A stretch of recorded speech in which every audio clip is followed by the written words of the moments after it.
యేసు క్రీస్తు వారి శ్రేష్టమైన నామమునకు మహిమ కలుగును గాక. ప్రభువునందు ప్రియమైన దేవుని పిల్లలారా, దేవుని దాసులారా, యేసు క్రీస్తు వారి శ్రేష్టమైన నామమునకు మహిమ కలుగును గాక.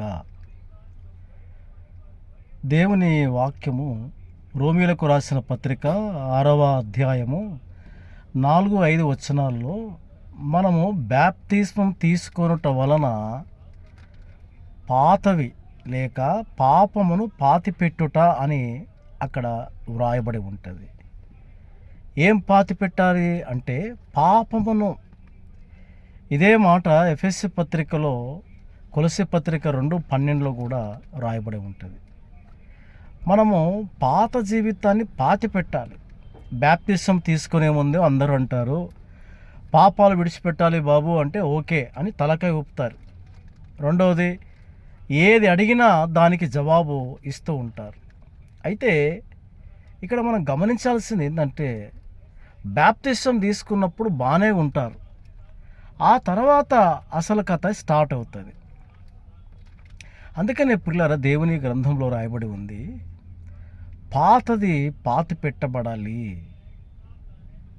ఉదయకాలంలో పెళ్ళిళ్ళు జరుగుతున్నప్పుడు 100కి ఒక 70-80% హిందూ సాంప్రదాయాన్ని ఎక్కువ అవలంబిస్తూ పాటిస్తూ ఉంటారు. దురాచారాలు. ఒక గృహప్రవేశం, క్రైస్తవుల గృహప్రవేశం అయినా కూడా అదే హిందూ సాంప్రదాయాన్ని పాటిస్తూ ఉంటారు. 3:35 గృహంలో ప్రవేశించాలా కుటుంబ సభ్యులు అంటారు. ఆ తర్వాత బర్త్డే జరిగినప్పుడు కూడా తల వెంట్రుకలు కట్ చేయాలా అని అంటూ ఉంటారు. ఇవన్నీ కూడా హిందూ ఆచారాలు, హిందూ పద్ధతులు, హిందూ అలంకరణమే. మనం వాటిని చేయకుండా ఉండాలి. నిజంగా ప్రభుని నమ్మి బాప్తిసం తీసుకున్న మనం, నాతో సహా, పాతది పాతి పెట్టినామా, మళ్ళా దాన్ని పాతిపెట్టి దాన్ని తిరిగి గుంతుదవి పాత జీవితమే జీవిస్తున్నామా? పాతవి గతించును, ఇదిగో సమస్తమును క్రొత్తవాయను అని దేవుని గ్రంథంలో రాయబడి ఉంది.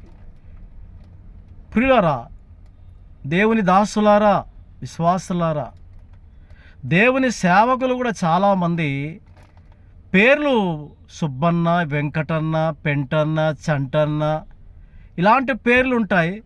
బయటకు మాత్రం రెవరెండ్ డాక్టర్ సంసోను, రెవరెండ్ డాక్టర్ ఫిలిప్పు, రెవరెండ్ డాక్టరు ప్రసాద్, రెవరెండ్ అంటారు. పాత పేర్లేమో సర్టిఫికెట్ అలాగనే ఉంటుంది, క్రొత్తగా బైబిల్ పేర్లను వాడుకుంటూ ఉంటారు. నిజంగా పాత జీవితాన్ని పాతి పెట్టారా? అది అట్లనే ఉందా అంటే ఎక్కువ శాతము అలానే కనబడుతుంది. కాబట్టి దయచేసి పాతది పాతి పెట్టండి, పరలోక రాజ్యం చేరండి. లేదు మాకు పాతది కావాలా, కొత్తది కావాలంటే మిమ్మల్ని నేను నా నోటి నుండి ఉమ్మేయమని ఉద్దేశం కలిగి ఉన్నాను అని ప్రకటన గ్రంథం 2వ అధ్యాయము 1-5 వచనాల్లో ఉంటుంది. కాబట్టి దేవుని నోటి నుండి ఉమ్మవేయబడతావా, దేవుని రాజ్యంలో చేర్చుతావా లేక చేర్చబడతావా అనేది నీ చేతిలోనే ఉంది.